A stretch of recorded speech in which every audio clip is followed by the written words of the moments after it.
lessons from Little Rock that will be available for purchase. Buy 2 copies. In any case, we're going to spend some time today talking. I will start the dialogue from up here, talking about some things that I think are pertinent for that dialogue, not the least of which is to alert you to the fact that all that stuff that you saw happening there was not at all accidental. No, it happened because of the way we as a people structured ourselves based on the law, the custom, the dictates of people. Building walls of separation between people based on racial group membership is part of our heritage. We have done that for so long that we are good at it. It is one of our national exports, believe it or not. But in any case, that was why things erupted in Little Rock. You see, the 9 of us showing up to go to school, and that's what we were doing, we were showing up to go to school, created a problem for people who thought that was not according to Hoyle. They thought we were in the wrong. They thought we had no place there. They thought we, the 9, had violated a sacred trust, stepped on a sacred code, and they weren't happy about it. And they were pledged to make certain that this didn't happen. So forces were mounted against us. We had to contend with all kinds of opposition. Now, we had thought and figured that there would be opposition. We weren't that naive. But the intensity of opposition surprised us. I was blown away by it. And you saw just a brief segment there. People were out in numbers, and they were serious. There were grandmothers out there holding the hands of their grandkids, teaching them about how to maintain these walls of separation. The 9 of us, however, didn't believe their point of view. We knew that we were right. And you know what? When you know that what you're doing is the right thing to do, you find ways to get it done. Absolutely. One of the things that I think we should talk about is our history. You see this banner over here, Facing History and Ourselves. Part of the sponsoring group for tonight. Why should we face history? Well, we should, because too many people have a crooked, bent view of what history is all about. Some people think history is stuff that happened way back when and is no longer important to us. Untrue. Untrue. Everything that ever happens historically, everything that ever happens is simply and merely antecedent to everything else that ever will happen. It goes before. You cannot have today without yesterday. You cannot have tomorrow without today. It goes, okay? So part of what we have to do as humans is to figure out what has happened before we arrived on the scene. You know, you're born, whenever you're born. When were you born, young lady? What year? 1995. It's remarkable. There are people in the universe who just showed up in 1995. But here they are. But prior to her coming, a whole lot of stuff happened. Now, your job is to find out what that was. We have to. It's essential. We step into a drama that's already underway. You have nothing to say about the plot. You have nothing to say about the direction of the drama. And yet, you are expected to play a part. Somebody even tells you what your part is. You get assigned a role. Now, some of us are quite fortunate because we wind up with starring roles and we, do things that are exciting.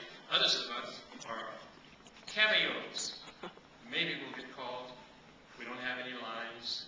We show up as an extra. And that's what I felt like in Little Rock. I felt like I had no real part in the main drama because black people weren't expected to. We were by law not even allowed to participate fully in the drama of human life. We had to become those people at the back of the bus or at the back of the line. And this was all by law and by custom. For many, many years, this was the case. I was born in the year 1941. Hey, between me and you, a lot of years. So, when I came in 1941, we, the people, were still operating under the aegis of a Supreme Court decision that had been rendered in 1896. Does that year ring a bell for anybody? 1896? Henry Clay people, 1896. Plessy versus Ferguson, that's a Supreme Court case. Plessy v. Ferguson, 1896.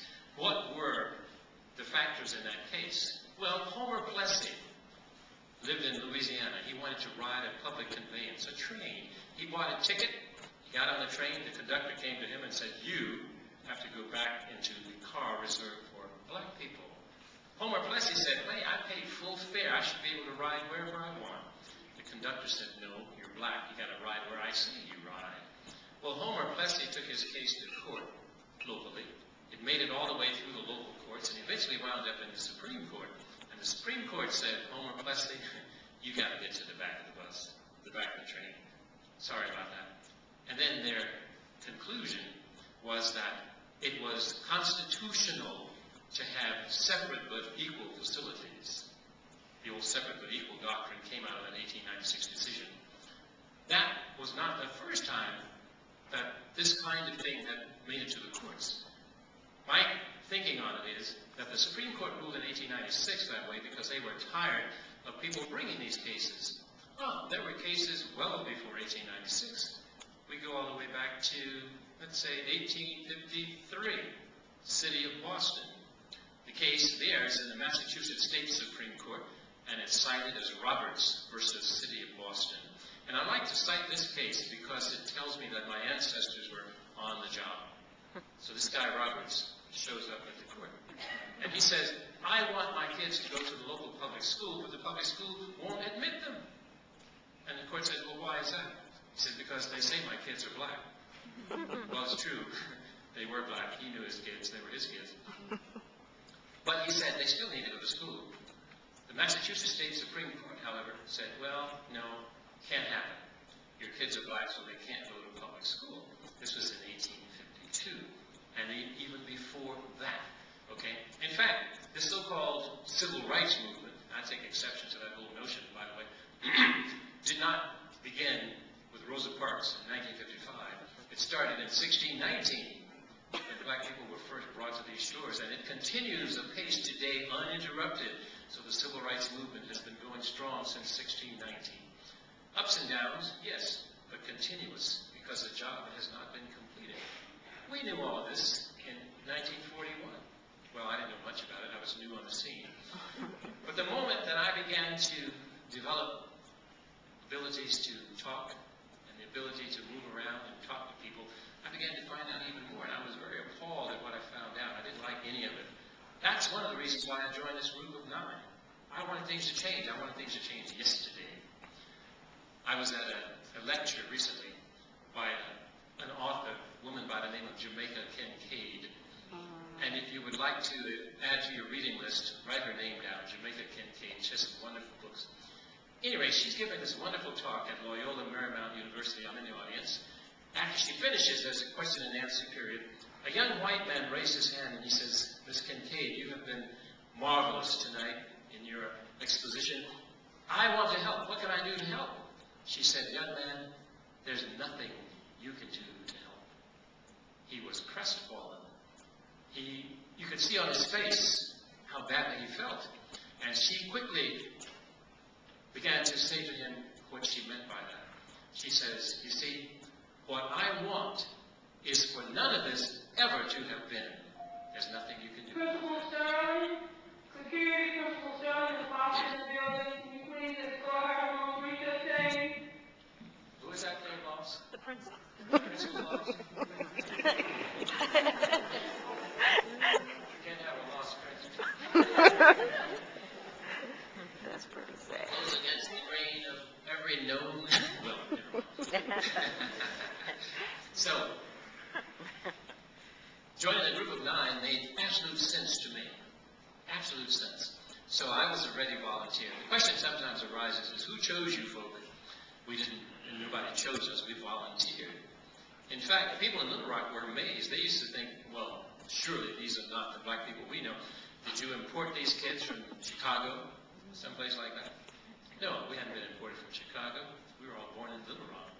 And so it was so much against the grain for people that they were trying to find some rationale for it. They said, certainly, these kids wouldn't do that kind of thing. But yeah, we did, because we wanted things to change. And we got to school eventually. Well, those of you who know the story know that it wasn't